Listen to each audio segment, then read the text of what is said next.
सिरजा सो सब झूठ है, साचा सिरजनहार।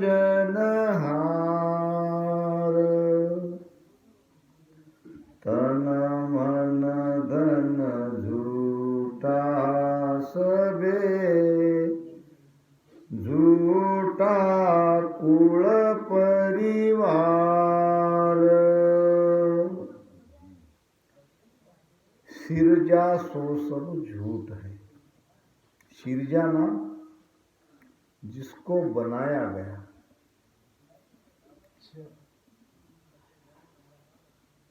हमको बनाया गया है, हम पैदा हुए हैं। महापुरुष फरमाते हैं जिनको पैदा किया गया है वो मिटेगा, एक दिन उसे यहाँ से जाना पड़ेगा। इसलिए झूठ कहा है। झूठ नाम, झूठ बोलना ही झूठ नहीं है। ये जो सब पसारा दिख रहा है ये माया है, और माया झूठी है। आज है कल नहीं। महाराज ने तो यहां तक कह दिया, झूठो कुटुंब विषय सुख झूठो, काया माया झूठी। सब झूठा है। आज है कल नहीं। आज हमारे भगत जी गए, कल हमारी बारी है। क्योंकि हमें पैदा किया गया है और पैदा करने वाला कोई और है, और वो है सच्चे, वो है सत्य, वही है राम जी। तन मन धन झूठा सबे, ये हमारा तन भी झूठा है और मन भी झूठा है, और जो हम धन कमा रहे हैं सुख की प्राप्ति के लिए, वो कमाया हुआ धन भी झूठा है और यहाँ का सुख भी झूठा है। जैसा कि हम नींद में सोते हैं तो हमको ख्वाब आता है कि नहीं? सूक्ष्म शरीर में चले जाते हैं तब हम स्वप्न अवस्था में चले जाते हैं, तो तरह तरह का हम ख्वाब देखते हैं। जब हम ख्वाब देखते हैं उस अवस्था में जाते हैं तो सब सत्य प्रतीत होता है। कभी अच्छा सपना आता है, कभी बुरा आता है, कभी सपने में हमारे अपने कोई खत्म हो जाते हैं, वो सब हमारे सामने घटित होता है। हम रोते भी हैं, दुखी भी होते हैं। जब तक हम उस स्थिति में रहते हैं तब तक हमें वो सब सत्य प्रतीत होता है, और जब जाग जाते हैं यानी नींद खुल जाती है, तब हमें ये पता चलता है कि जो भी हमने सोते समय स्वप्न देखा था वो तो सब झूठा था, और हम स्वप्न में जो कुछ भी देखा वो सोच के परेशान हुए जा रहे थे। जब पूरी तरह से जाग जाते हैं तब लगता है हमको तो ये तो सब झूठ है। और फिर वो जो देखा स्वप्न में वो हम उसे भुला देते हैं। बस यही है जीवन। जैसा स्वप्न कुछ पल का है उसी प्रकार हमारा जीवन भी एक तरह से स्वप्न है। यहाँ हम जो देख रहे हैं, जी रहे हैं, घर परिवार में एक में एक से प्रेम कर रहे हैं, रिश्ते नाते कर रहे हैं, सब जगत की जो मर्यादाएं हैं वो मर्यादा का भी पालन कर रहे हैं। एक तरह से आप जब जाग जाओगे तब आपको ये भी स्वप्न के जैसा ही लगेगा। फर्क इतना है कि रात में नींद में देखा गया स्वप्न कुछ पल का है और ये जो जिंदगी हमारी है ये कुछ बरसों की है। दोनों में कोई अंतर नहीं, दोनों ही ख्वाब है, दोनों ही स्वप्न है। एक ज्यादा साल का है, ये कुछ पल का है। तो इसलिए संतों ने कहा है कि आप जागो। कहते हैं कि स्मशान में चिता जलती देखकर कुछ संत वहां से जा रहे थे। एक संत ने चिता को कहा कि अब दुनियादारी से तुम मुक्त हुए हो, अब यहाँ तुम स्मशान में आए हो, यहाँ बहुत शांति से और आनंद में आप रहोगे और आराम से अब यहाँ सो। तो चिता में से आवाज आई, यहाँ कहाँ शांति है, यहाँ कहाँ सोना है, यहाँ तो अब भटकना है। ऐसी जगह पे मैं आया हूँ, मैं सोया हुआ नहीं हूँ, सोई हुई है दुनिया। उनको जगाना आवश्यक है। अगर वो ऐसी सोए रहे तो मेरे जैसे उसको स्मशान में आना पड़ेगा और यहाँ से युगों युगों तक भटकना पड़ेगा।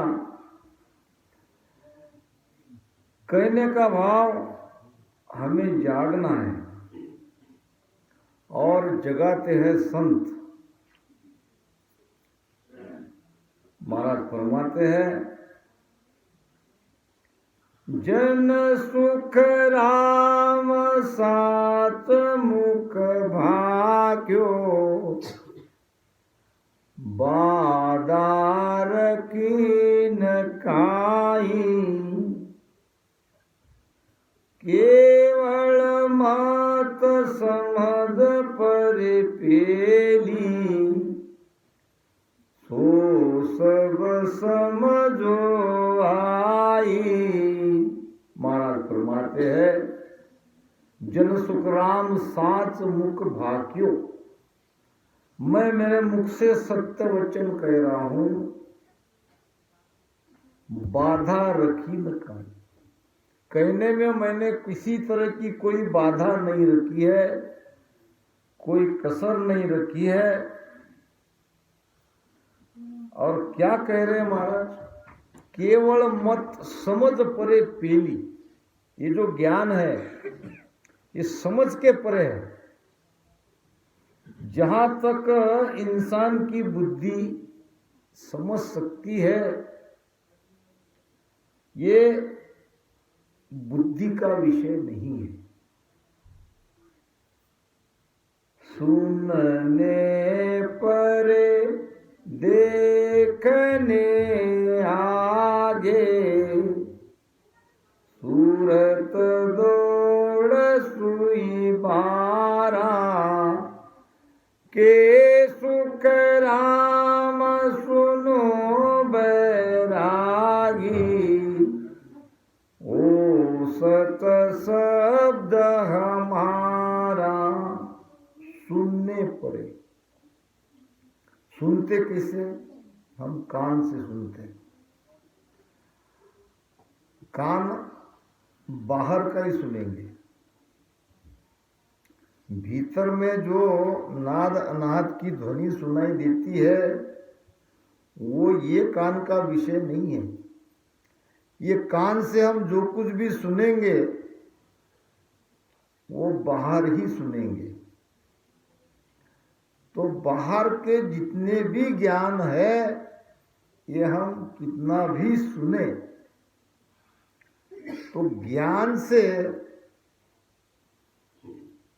भीतर का जो शब्द है वो ज्ञान से प्रकट नहीं होगा। ये सुनने के परे है और ये देखने आगे। आग जो है ये हमारी बाहर देख रही है और आँख से जो देखेंगे वो हम माया ही दिखाई देगी। तो ये देखने के भी परे है और सुरती की दौड़ जाती है 10वें द्वार तक। 10वें द्वार में सुरती जाके समा जाती है। आगे तो 10वें द्वार के बाहर सत्ता ही बाहर ले जाती है। सूरत निरत का कामन कोही, मन पौना झूठा मिल दोई। ये मन पौन सुरती मिर्ती से परे की बात है। अब ऐसे ज्ञान को हमको समझना है। समझेंगे तो मन से ही, तो मन से बिल्कुल वक्ता की तरफ देखते हुए आपको इस ज्ञान को समझना है, अपने भीतर में उतारना है। ऐसे ही एक जगह कहीं एक महात्मा जी को बुलाया। महात्मा जी आए और स्टेज पे आके बैठ गए और सबको कहा कि आप सभी परमात्मा को मानते हो? तो सभी लोगों ने कहा हाँ। फिर दूसरा प्रश्न, आप सभी परमात्मा को जानते हो? लोगों ने कहा हाँ। अब संत जाके उठ के बैठ गए, अपने रूम में चले गए। लोग कहने लगे अरे महाराज महाराज महाराज क्यों उठ गए? अब वहीं खड़े खड़े उसने कहा कि भाई जो मैं समझाना चाहता था वो तो आप सब, मैंने पूछा आपको परमात्मा को मानते हो? तो आपने कहा हाँ। मैं तो परमात्मा के विषय में ही आपको ज्ञान देने के लिए आया था। फिर मैंने जब पूछा परमात्मा को जानते हो तो तब आपने कहा हाँ। जब मानते हो जानते हो तो मेरा क्या काम? वो दिन चला गया और जो आयोजक थे उन्होंने सोचा कि भाई अब ऐसा है कि कल भी वो पूछेंगे तो सबने नहीं बोलना, हाँ नहीं बोलना, नहीं तो वो और चले जाएंगे उठ के। दूसरा दिन आए महात्मा जी, वही उनके प्रश्न, परमात्मा को मानते हो? लोगों ने कहा नहीं। परमात्मा को जानते हो? लोगों ने कहा नहीं। महात्मा जी उठ के चले गए। अरे महाराज जी आप क्यों उठ के जा रहे हैं? अब जब आप लोग परमात्मा को मानते ही नहीं तो मेरा क्या काम? जब आपके अंदर कोई आस्था ही नहीं है, आप मानते ही नहीं हो, आप परमात्मा को जानते ही नहीं हो, तो मेरा क्या काम? मैं कोई और जगह जाऊं। दूसरा दिन भी गया और तीसरे दिन के पहले लोगों ने तैयारी करी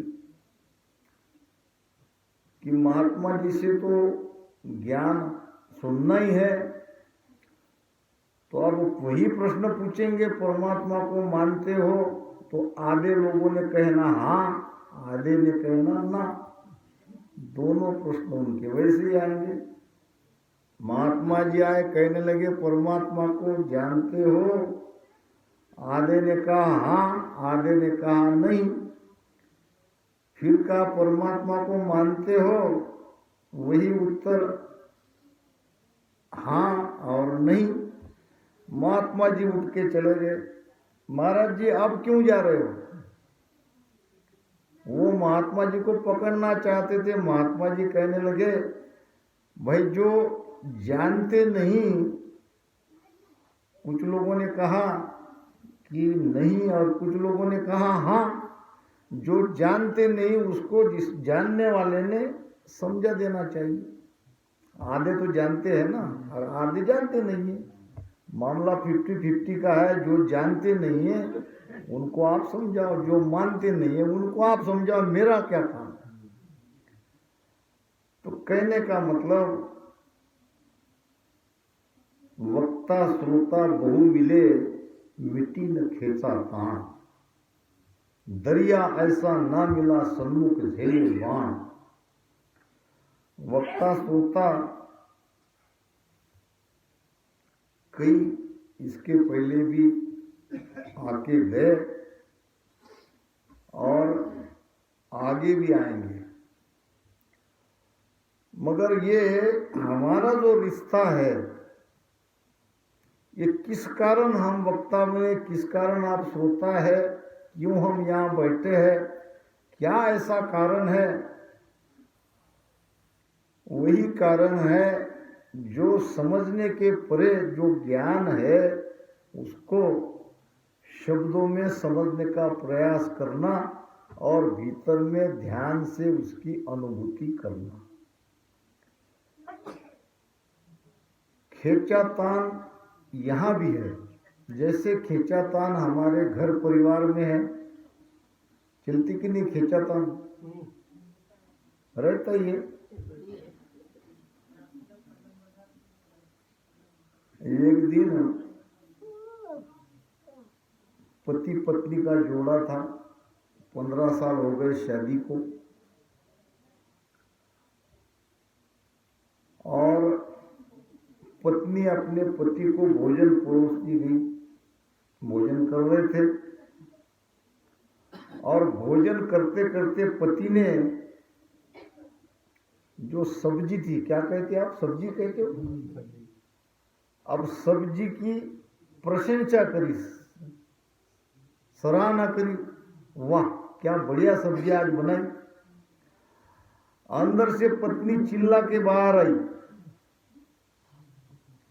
कहने लगी 15 साल से आपको खाना और सब्जी बना बना के खिला रही हूँ, एक दिन भी मेरे हाथ की सब्जी की प्रशंसा नहीं करी।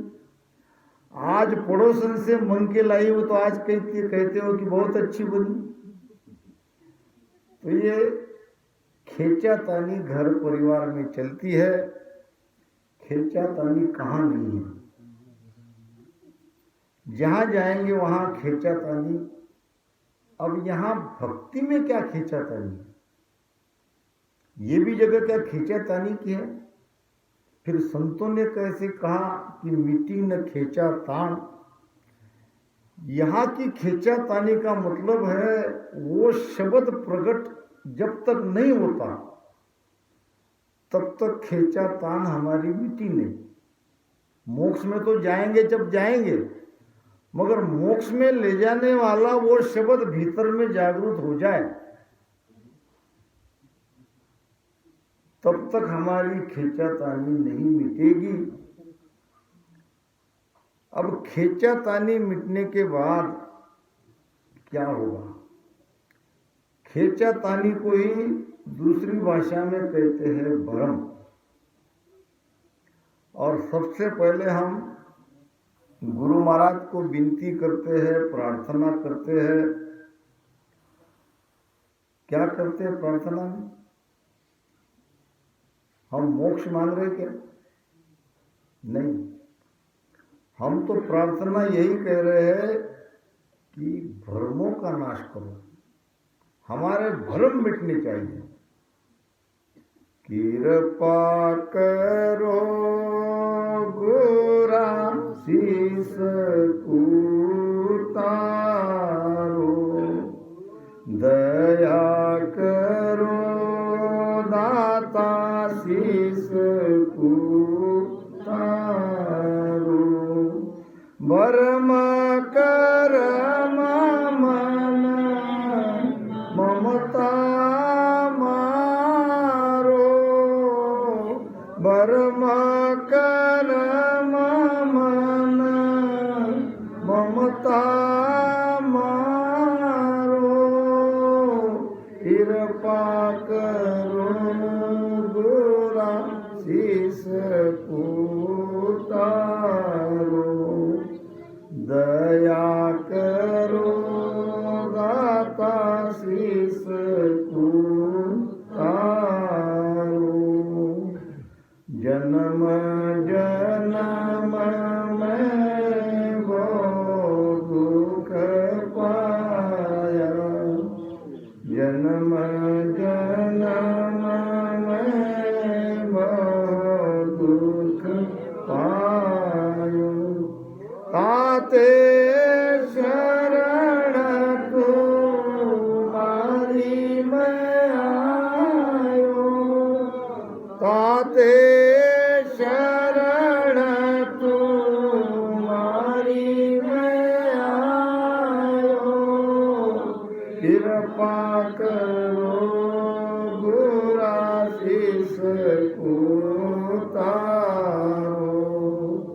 दया करो दाता शीस उतारो, भरम करम मन ममता मारो, भरम करम मन ममता मारो, कृपा करो गोरा शीस उतारो, दया करो दाता शीस उतारो। चार बातें बताइए। कृपा का अर्थ होता है ये चार बातें हमसे दूर हो जाए, तभी कहेंगे कि हम पर गुरु महाराज की कृपा हुई है। वैसे इस शब्द का भेद मिल गया और हम भजन में लग गए, ये भी कृपा ही है। कृपा है चार प्रकार की। कैसी? पहली तो परमात्मा की कृपा जो कि हम पर हुई है। परमात्मा में हमें मनुष्य शरीर दिया है और भरत खंड में हमारा जन्म हुआ है। सबसे पहले सभी मनुष्यों पर परमात्मा की कृपा हो गई। पहली कृपा हम पर हो गई। दूसरी कृपा वाणी जी महाराज की कृपा, जो अद्भुत वाणी जी, जो बेजोड़ ज्ञान हमको पढ़ने को सुनने को मिल रहा है, सत्संग का लाभ मिल रहा है। ऐसा ज्ञान संसार में और कहीं नहीं है। मोक्ष प्राप्ति का बड़ा सुलभ रास्ता, ये भेद ये वाणी में है। महाराज ने एक जगह बड़ी सुंदर बात कही है, पढ़ियो जस में गुण घणो जे कर सके आय,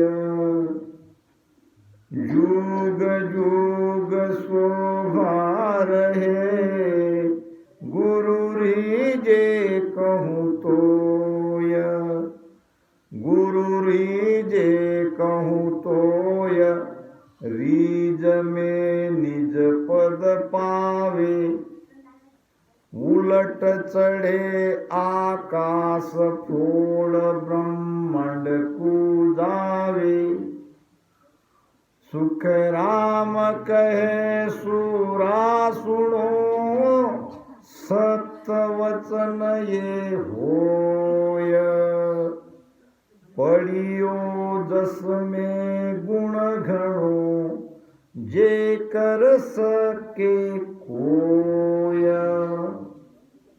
मेहर के अंग में महाराज ने ये बहुत ही अद्भुत बात कही है, विलक्षण ज्ञान दिया है। पढ़ियो जस किसे कहते हैं? जस किसे कहते हैं? जस के दो अर्थ होते हैं। वैसे तो व्याकरण में हर एक शब्द के 9 प्रकार के अर्थ होते हैं। जस का एक अर्थ होता है महिमा, जस का दूसरा अर्थ होता है सहज उपलब्ध होने वाली वस्तु। सहज उपलब्ध क्या है?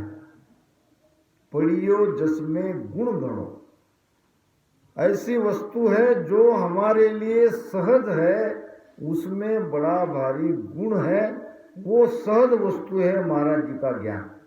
ये वाणी जी महाराज, ये घर घर में है, सबके पास वाणी जी है।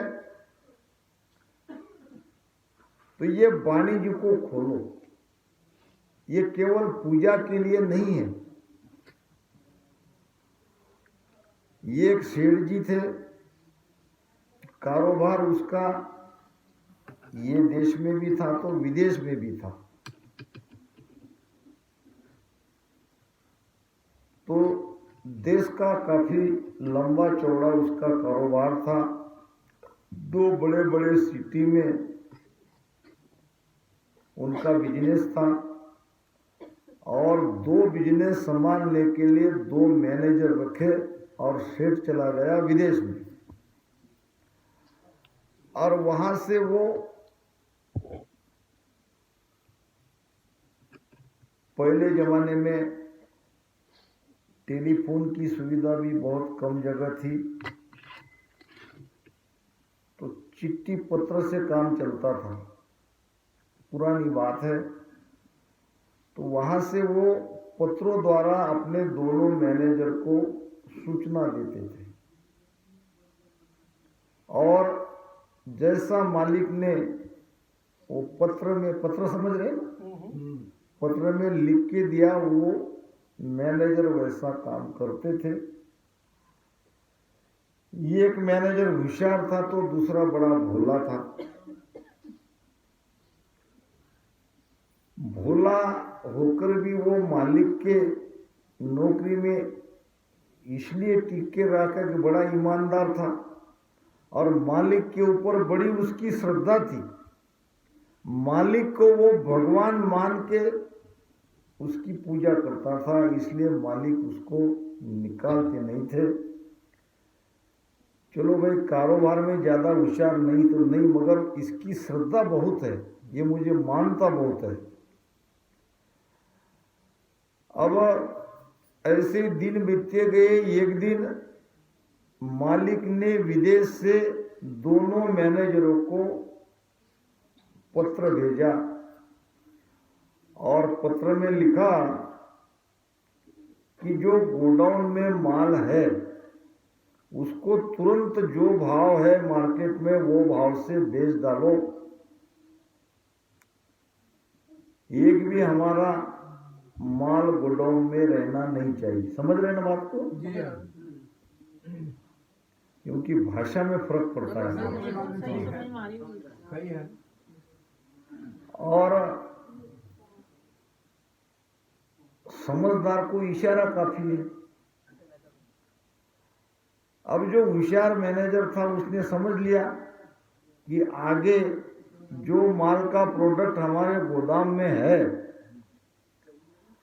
अब सेठ जी को, मालिक को पता चल गया होगा कि इसके भाव गिरने वाले हैं, इसलिए कहते कि भाई जल्दी से जल्दी जी निकाल दो। निकाल दो। चिट्ठी मिलते ही वो मैनेजर ने सारा माल बेच दिया मार्केट में और मालिक के खाते में पैसे डाल दिए। अब दूसरा जो भोला भाला था, सीधा सीधा था, जिसका भाव था, वो चिट्ठी मालिक के अंदर का खोल के पढ़ा ही नहीं। मालिक ने मुझे वहां से चिट्ठी भेजी विदेश में, उसको पूजा स्थल पर रख दिया और रोज आरती करने लगा। मालिक की चिट्ठी आई है, मेरे लिए मालिक आए हैं, मैं कितना उसको दर्शन करूं, कितनी पूजा करूं। ऐसे करते करते 4-8 दिन निकल गए और 4-8 दिन में भाव गिर गया। अब करोड़ों का नुकसान इसके ज्यादा भाव के कारण, ज्यादा ही तो भाव कहेंगे उसको, अधिक प्रेम अधिक श्रद्धा के कारण मालिक को इसकी वजह से करोड़ों का नुकसान हुआ। जब मालिक ने दोबारा चिट्ठी भेजी कि भाई एक के तो पैसे मेरे खाते में आ गए, एक ने क्या माल बेचा नहीं, तो उसको थोड़ा डांटा। तो उसने कहा कि भाई मैं तो चिट्ठी आई, उसकी महिमा पूजा करने में 8 दिन चले गए, जब डाटा दूसरी चिट्ठी में तो खोला तो तुरंत माल निकालने की बात कही थी, जो उसने किया नहीं। कहने का मतलब हमारे लिए भी हमारी वाणी जी हमारे श्रद्धा का स्थान है, हम हमारे सिर के ऊपर रखते हैं। ऐसे ही करते रहेंगे, अंदर का पढ़ेंगे नहीं, केवल श्रद्धा भाव आरती तक ही अगर सीमित रखेंगे तो हम भी गच्चा खा जाएंगे। हमको खोलना है, हमको वाणी जी को